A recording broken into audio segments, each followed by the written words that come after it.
Hey guys, today we're going to be talking about Chapter 7, Lesson 4, Multiply by 4. So, we can use our strategy we learned yesterday about doubling a known fact to help us multiply things by 4.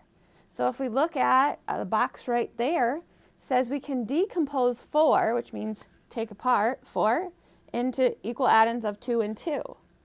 And then we can use a known fact of like 2 times 9, and then we could double it. So if I know 2 times 9 is 18, then if I double 18, I know that I get to 36. So therefore, 4 times 9 is 36. So we're going to look into using that skill we learned yesterday to help us out today when we're multiplying by 4. Let's get started.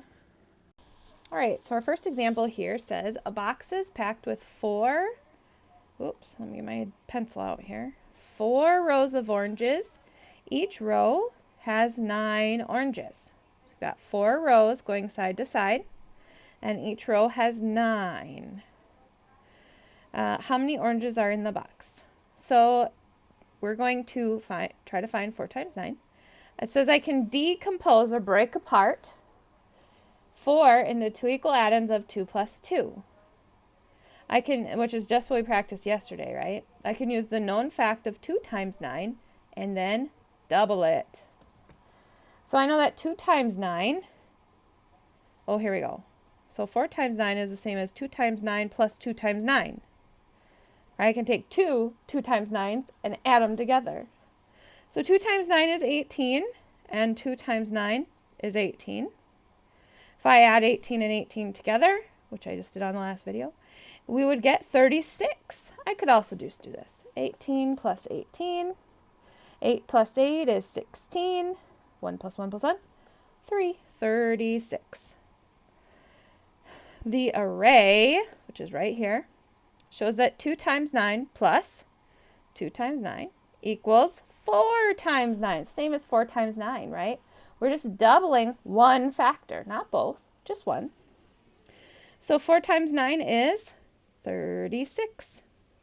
There are 36 oranges in the box. Example 2.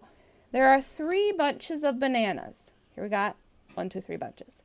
Each bunch has 4 bananas. How many bananas are there all together? Ooh, that's an important word.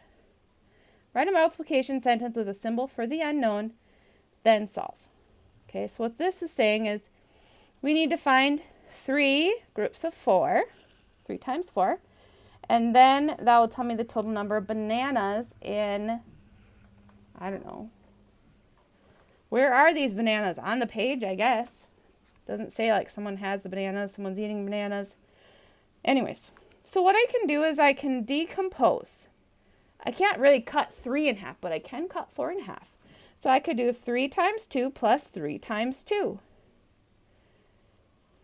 I can cut my 4 in half into 2 and 2. So if I do, and keep my 3 the same on both of them. So 3 times 2 is 6. 3 times 2 is 6. If I add 6 and 6 together, boop, boop, boop, boop, boop, I would get 12. So 3 times 4 is 12. The unknown is 12. There are 12 bananas all together. Lots of 12s there, guys. FYI, this is a 6. I don't know. It's a terrible 6.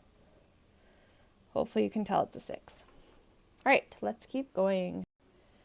Guided practice. Question number 1 says we need to double a known fact to find 6 times 4. So here's the deal.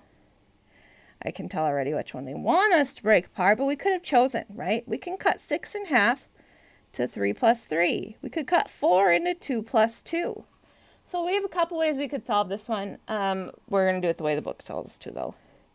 Instead of 6 total, we're going to break it apart into 3 and 3. So that means we're keeping the 4 the same for both of them, both of our multiplication sentences. So I know that 3 times 4 is 12 because we just did it on the last slide, the last problem there.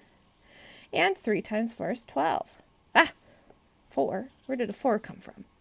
That's sneaky 4. 12. So if I add 12 plus 12, I would get 24. So that means 6 times 4 is 24. Let's see this here quick. Explain how knowing 2 times 7 is the same as, or can help you find 4 times 7. Well, I know that 2 times 7 is 14. So if I double one of my factors and do 4 times 7, I just need to double. And so it would be 28. Would be 4 times 7. Because we doubled from 2 to 4, so it doubles our answer, our product, from 14 to 28. All right, that is all that I have for you for today. Thanks for watching to the very end. I'm glad these videos are short and sweet. And make sure you let me know if you have any questions. Bye.